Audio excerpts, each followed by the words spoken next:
बच्चों अभी हम स्टार्ट कर रहे हैं, जो पॉइंट है बहुत ही इंपॉर्टेंट अभी डिस्कस कर रहे हैं। आप बोलोगे सर नॉर्मल डिस्ट्रीब्यूशन और dissolution with the interference of court and दूसरा है डिसोल्यूशन बाय कोट। उसमें एक ऊपर लिखना पड़ेगा जो समझना है dissolution method of dissolution firm, method of dissolution firm, जिसमें हमने ये दो पॉइंट डिस्कस करने हैं, normal dissolution and dissolution by the court. Normal dissolution मतलब जिसमें बच्चों हमें क्या ध्यान में रखना है, एक नॉर्मली एक डिसोल्यूशन हो जाएगा जिसमें कोट का इंटरफेरेंस नहीं होगा, उसको हम नॉर्मल डिसोल्यूशन बोलेंगे। जिसका कोट में इंटरफेरेंस होगा उसमें हम बोलेंगे डिसोल्यूशन बाय कोट। तो बच्चों फर्स्ट ऑफ ऑल जो पहला है नॉर्मल डिसोल्यूशन, उसमें पढ़ना शुरू करते हैं। Through any of the following method partnership can be dissolve without the interference of court. नीचे जो बताए हुए है उसमें से जो भी होगा उसमें से हम कंसिडर करेंगे नॉर्मल डिस्ट्रीब्यूशन ही हम कंसिडर करेंगे। फर्स्ट जो दिया हुआ है बाय एग्रीमेंट। एग्रीमेंट मतलब आप बोलोगे सर पार्टनर के बीच में हुआ एग्रीमेंट की वजह से नॉर्मली डिसोल्यूशन होता है कई बार, कि हम बोलेंगे कि 5 साल के बाद ये पार्टनरशिप ऑटोमेटिक फॉर्म डिसॉल्व हो जाएगी। उनके बाद उनको फिर से करना है पार्टनरशिप तो वो कर सकते हैं, लेकिन ये पार्टनरशिप फॉर्म डिसॉल्व हो जाएगी। ऐसे एग्रीमेंट किए होते हैं तो वो उसके बारे में होगा। When all partner agree to dissolve the firm, partnership firm can be dissolve at any point of time at voluntary dissolution. तो आप बोल सकते हो it is a voluntary dissolution. Voluntary dissolution मतलब किसी के दबाव में नहीं आना, नॉर्मली सबने डिसाइड किया और डिसाइड करने के बाद एग्रीमेंट के बाद हमने पार्टनरशिप फॉर्म को बंद कर दिया। सेकेंड पॉइंट है dissolution as per contract. Contract की वजह से आप बंद करते हो तब dissolution of partnership firm can be done on the basis of pre determined contract between the parties या पार्टनर्स बोलेंगे, बिटवीन द पार्टनर के कॉन्ट्रैक्ट करने की वजह से बिजनेस को फॉर्म को बंद करेंगे। उसके बाद है डिसोल्यूशन एज पर एक्ट। ये क्या है कि डिसोल्यूशन एक्स पर एक्ट क्यों करना पड़ेगा। कई सिचुएशन ऐसी आ जाती है बच्चों जहां पे कंपलसरी आपको क्या करना पड़ेगा, बिजनेस को बंद ही करना पड़ेगा। जैसे एक सिचुएशन है जब सारे पार्टनर डिसॉल्व मतलब इंसॉल्वेंट हो जाएंगे। इंसॉल्वेंट मतलब वो कैपेबल नहीं होंगे अपनी लायबिलिटी को पे करने के लिए, तो बिजनेस ऑटोमेटिक बंद करना पड़ेगा। एक बात हुई।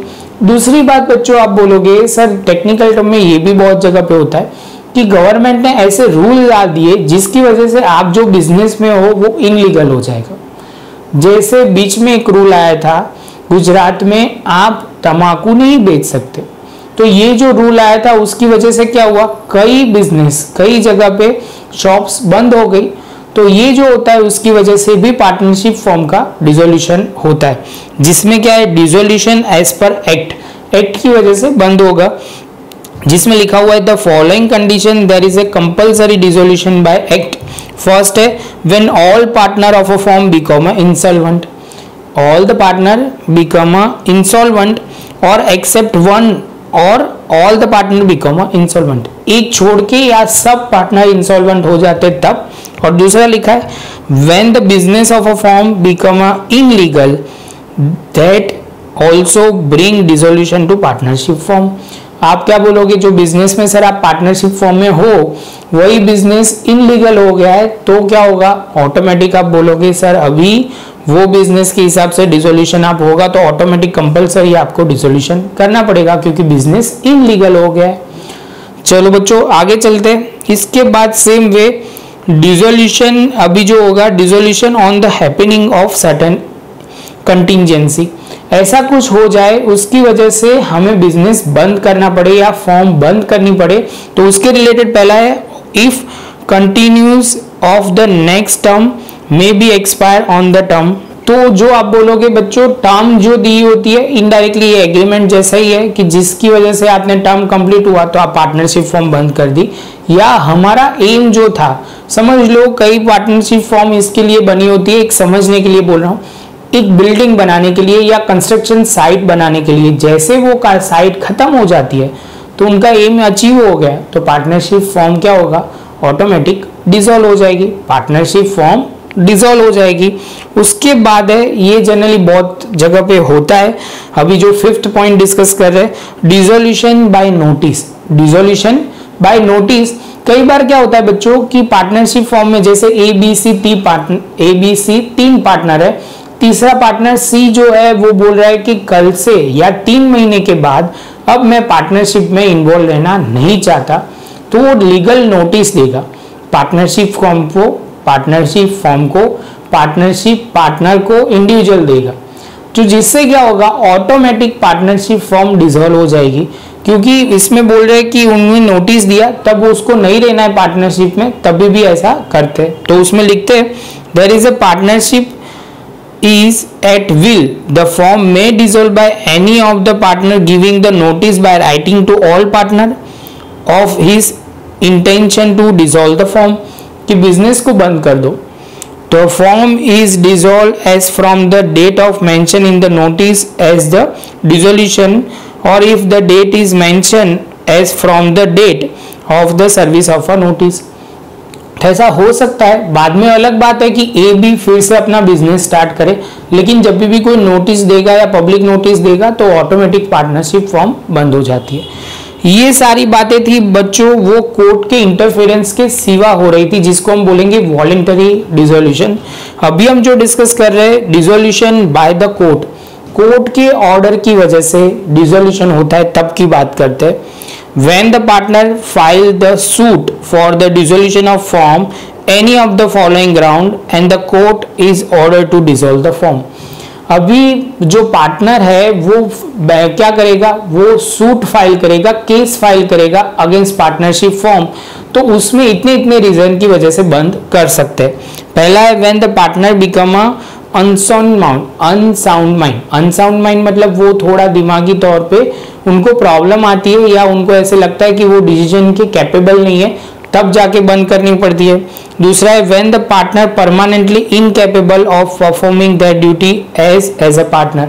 कई बार बच्चों एज के साथ उनकी उम्र की होने की वजह से वो क्या होगा, वो अपनी ड्यूटी निभा नहीं सकता, तो पार्टनरशिप में कैसे रहेगा, उसके काम कैसे कर पाएगा, तब जाके पार्टनरशिप डिसॉल्व होती है।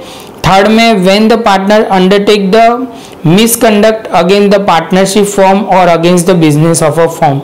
मिसकंडक्ट मतलब वो बिहेवियर उनका ठीक नहीं होता, जिसकी वजह से उनको क्या करना पड़ेगा बच्चों, तो आप समझ सकते हो मिसकंडक्ट का मीनिंग, वो उनको क्या करना पड़ेगा, फॉर्म को बंद कर देना पड़ेगा।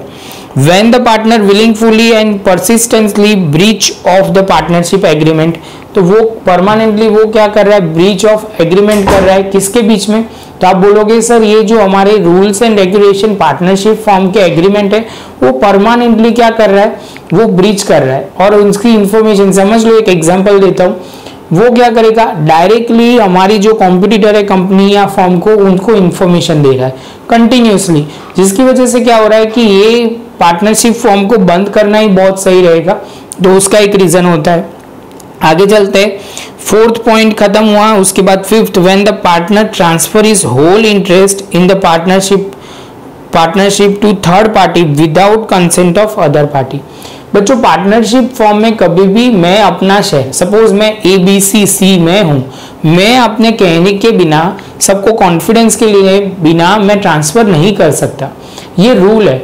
जब आप company form of organisation share holder होते हो तो इमीडिएटली ट्रांसफर कर सकते हो, लेकिन ये पार्टनरशिप फॉर्म में नहीं कर सकते, कहे बिना, कंसेंट के बिना, तो ऑटोमेटिक पार्टनरशिप डिसॉल्व हो जाएगी, फॉर्म डिसॉल्व हो जाएगी। उसके बाद आप बोलोगे when the firm continuously incur loss due to unable to run the business due to loss.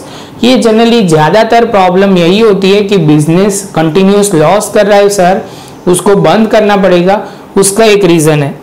उसके बाद है when the court find any order to ground to be just inequitable for the dissolution of firm. तो आप बोलोगे sir यहाँ पे है कि कोर्ट को लगता है कोई ऐसे कारण है जिसकी वजह से वो बिजनेस को बंद कर सकता है। ऐसे बहुत सारे लॉजिक होते हैं, एक सिंपल एनवायरनमेंट का भी इशू होता है, तो कई बार कंपनी को बंद कर देते या फॉर्म को बंद कर देते, वो एक रीजन रहता है।